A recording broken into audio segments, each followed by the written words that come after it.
개요부터 말씀드리겠습니다. 유튜버들이 의혹을 추구하다 보니까 내용을 착각하는 분들이 좀 있습니다. 당원 게시판 글은 크게 세 가지로 분류됩니다. 첫 번째는요, 20대인 당원 임모 씨의 글입니다. 상당히 과격합니다. 대통령 내외는 자살하라, 마음 같아서는 찔러 죽이고 싶다 라고 썼습니다. 이것은 한동훈 및 가족 명의 글과는 전혀 무관합니다. 이 사건이 발생하기도 전에요, 대통령 살해 협박으로 신고가 들어가서 분당경찰서에서 수사하고 있었습니다. 저번 의총에서 당원 게시판 문제를 말씀하신 분들 중에서 자살하라는 것은 너무 심하지 않느냐라고 하신 분도 계신데, 이게 아마 언론 보도가 여러 개 나다 보니까 헷갈리신 것 같아요. 완전히 별개의 사건입니다. 이 임모 씨의 글은 죽이고 싶다는 말이 들어가 있다 보니까요, 대통령 경호상 문제로 경찰이 협박죄로 영장을 받은 다음에 이 당원의 신원을 요청했습니다. 그리고 대통령 경호는 굉장히 중요한 문제이기 때문에 당연히 협조를 했습니다. 두 번째는요, 한동훈 명의의 글이 있습니다. 한동훈 이름으로 되어 있는 글이죠. 160개 정도 되고요. 처음부터 유튜버들이 이것을 문제 삼아왔고 핵심 쟁점이라고 할 수 있죠. 글 수위는 역시 센데요, 한동훈과 동명이인입니다. 역시 한동훈 대표와 무관하다는 것을 알고 들어주셨으면 합니다. 그 글은요, 김건희 여사는 개목줄 채워서 가둬놔야 돼, 또 대통령을 상대로 비속어를 쓰면서 마누라 단속도 못해서, 이런 글도 있고요. 보수 정권 역사상 이런 미친 영부인이 있었나 라고 하는 12개 정도가 이와 같이 유사한 수위의 글들입니다. 이 당대표가 대통령 내외를 어떻게 이렇게 욕할 수 있냐고 처음부터 유튜버들이 엄청 떠들었습니다. 사실 뭐 당대표가 실제 이런 글을 썼다면은 정말 큰 정치적 논란이 될 수 있죠. 하지만 이것은 그냥 일반 당원입니다. 1973년생 한동훈은요, 당 게시판에 가입한 적이 없다고 확인이 됐거든요. 글의 내용도 너무 비속어가 많고요. 시기도 법무부 장관 시절 국회에 나왔을 때 글이 올라오고 있어요. 그러니까 한동훈 대표가 무관한 것을 명확히 밝혀졌고, 이 부분은 나중에 수사 결과가 나오더라도 당연히 마찬가지일 겁니다. 이게 왜 중요하냐면요, 한동훈과 이름만 같은 이 일반 당원이 쓴 개목줄, 미친 영부인, 이런 극단적인 글들을 언급하면서 마치 한동훈 대표의 의혹인 것처럼 이어붙이는 것은 명백한 허위사실이거든요. 영상 한번 보시죠. 아마 유튜버가 얼마나 이런 사실을 악용해서 얘기하는지 알 수 있거든요. 헛된 짓거리 내가 하지 말라고 분명히 얘기했는데 또 동훈이 너 혼나야 돼. 너 하여튼 형이 항상 하지 말라는 것만 이렇게 골라서 해. 자, 이거 봐. 건이는 개목줄 채워서 가둬놔야 돼. 자, 떴네. 내가 한 소리 하니까 또 다시 되는 거야? 입만 열면 욕해, 입만 열면. 응? 와, 입이 굉장히 거칩니다. 보수 정권 역사상 이런 미친 영부인이 있었나? 영부인이라 부르고 싶지도 않다. 그냥 무당 같다. 김건희 여사 보고 미친 사람이다. 영부인이라고 부르고 싶지도 않다. 무당 같다. 이게 특히 김건희 여사에 대한 혐오감이 좀 심하네. 특히나. 유튜버가 이 글을 한동훈 대표가 직접 썼다면서 거짓 의혹을 퍼뜨리면서 본인은 구독자가 대폭 늘고 슈퍼챗도 늘었어요. 저는 동기가 아주 악의적이기 때문에 강한 처벌이 이루어질 것이라고 생각합니다. 세 번째는요, 한동훈의 가족과 같은 이름의 글들입니다. 이번 의혹의 핵심은 다들 알고 계시죠?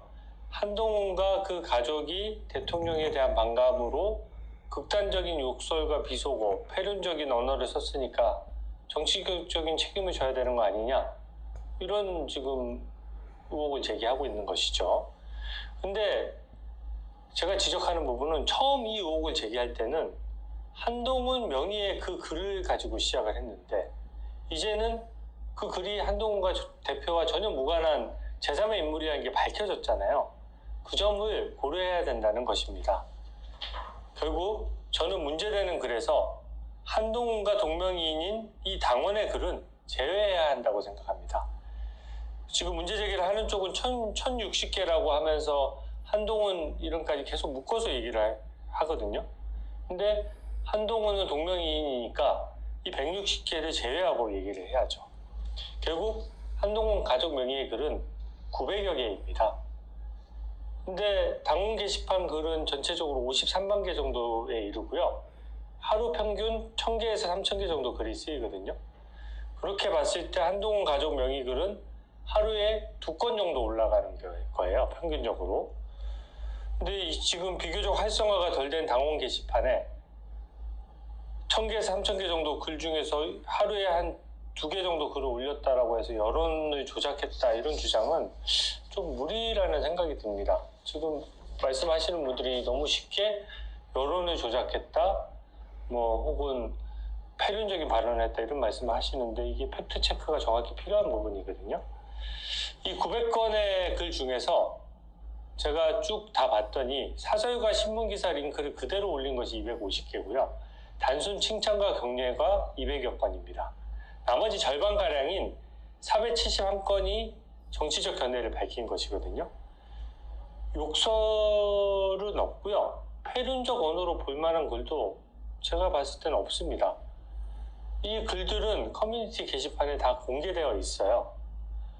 그래서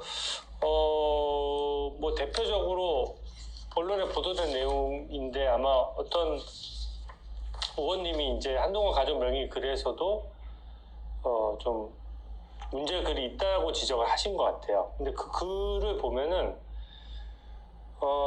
당대표 취임 후에 정책위 의장이 이제 사표를 내지 않는 상태에 대해서 뭐라고 했냐면 구태, 웰빙, 알박기는 추잡스럽다, 이렇게 썼거든요.